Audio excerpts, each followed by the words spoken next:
In this week's chapter of One Piece, the kingdom of Dressrosa is about to be destroyed by the birdcage. That is until we see the return of Luffy! Yes, he finally returned in this week's awesome chapter of the series, which was an amazing build-up to the return of Luffy, which means we're finally going to get the final battle between Luffy and Doflamingo, and I'm excited. What did you think about this one, Christian? When this chapter first started, I was like, okay, what are they going to do? Are we just going to see everyone, like, defeat the birdcage? Are we going to see, like, Doflamingo terrorize all these people some more? Or is Luffy actually going to come back? And them getting right back on point, I love it. I'm glad that it ends with Luffy getting right back in there. And it was pretty much a big build-up to his return. Mm-hmm. And Gotsa. Yes. He really sold it, and so much so that Doflamingo had to, like, put him down. Mm-hmm. Ended up, like, shanking him with one of his string buildings to the gut, you know, and then he went down. But it didn't matter because the momentum was built, and the rest of the people in the Dressrosa pretty much cheered on Luffy as he came in. And it was awesome. I really love this chapter. I don't even think there's all that much to it besides the Rebecca stuff and Luffy coming back. Mm-hmm. There's really not that much to it, but that doesn't matter because when One Piece focuses on like two things only during a chapter, I think it works better. Mm-hmm. And it has your attention the entire time. Like when Guts finally decided to go up on high and start preaching the good word of Lucy. Like, that was so amazing. It got me so pumped up because I knew only a matter of time, like, Luffy was just going to show up like the White Knight that he was. And the build-up to it was great because there was also the scene with Violet and Rebecca this week, which I thought was really creepy and underhanded of Doflamingo to tie both of them up and to force Rebecca to try and kill Violet. The build-up to that scene was ridiculous because I was thinking that off-screen, Violet was just going to be killed, and that was just going to be the end of that character, and I'm really glad that she survived, and that final scene, right as Rebecca is getting ready to kill her sister, boom! There he comes, he blocks it with his head, and he's getting ready to battle. Just, such an amazing build-up. And, you know, just when you think you can't hate Doflamingo anymore, like, he finds a way to make you hate them. And the other thing is, why, it's just more of a thought, why can Doflamingo control certain people and not others?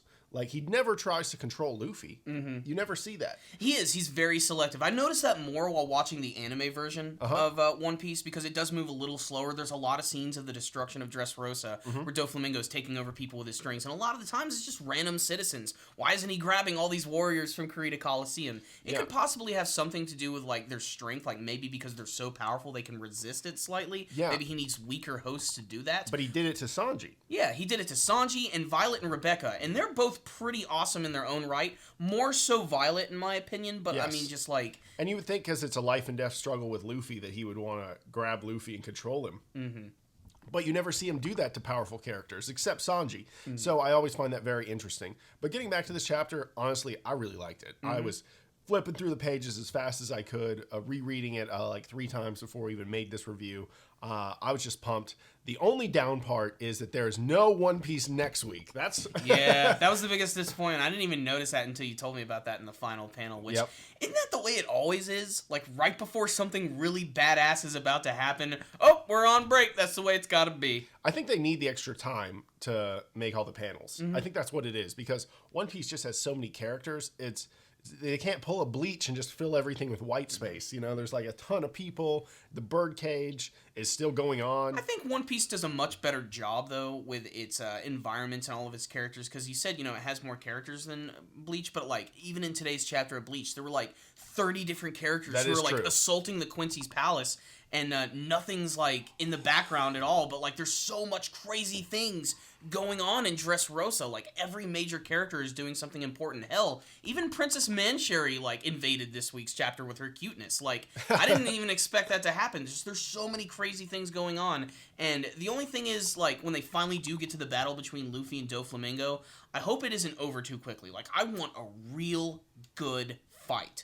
Because even though they have been sort of like scuffling throughout the course of the entire arc, I want something that's going to be a more like A to B end, like this is it, the final punch or the final attack, and boom, Luffy wins. Because, let's face it, he's not going to lose.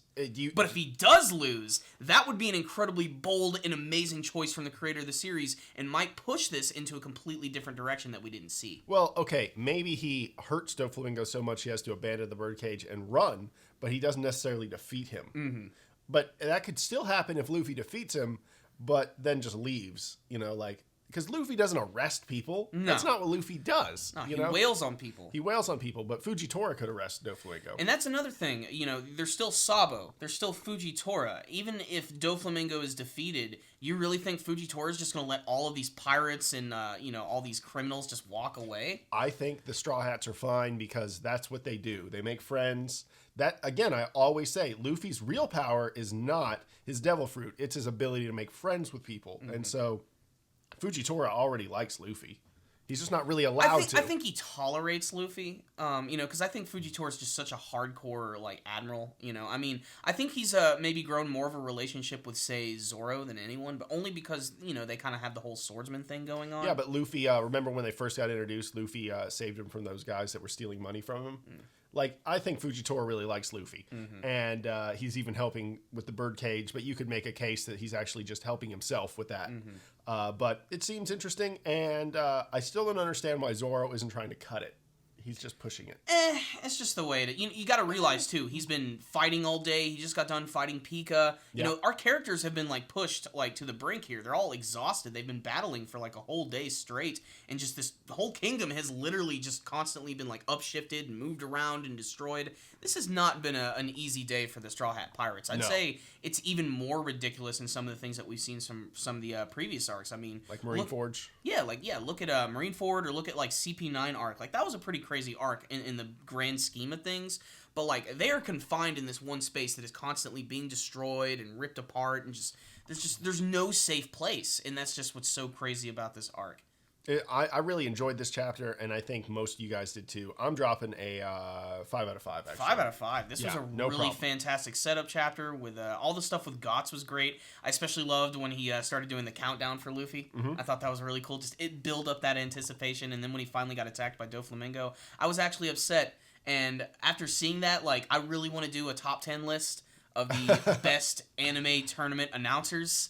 You're already definitely going to see people from Yu Yu Hakusho and, Dragon Ball, of course, on that list. But I just think that would be awesome because they're all so distinctive and awesome. And I don't know, I usually don't like those type of side characters, but he's really grown on me as this entire arc has gone on. And the anime has really helped that as well. Yeah, he's way better than the Dragon Ball Z announcer. Man, that's a topic for another video right there, man. Okay, another day. Yeah. Anyway, you guys, thank you so much for watching. Make sure to thumbs up the video, subscribe to the channel, follow us on social media, donate through PayPal if you want, use our Amazon link if you want, and thank you guys so much for watching, and until next time, stay dandy, baby.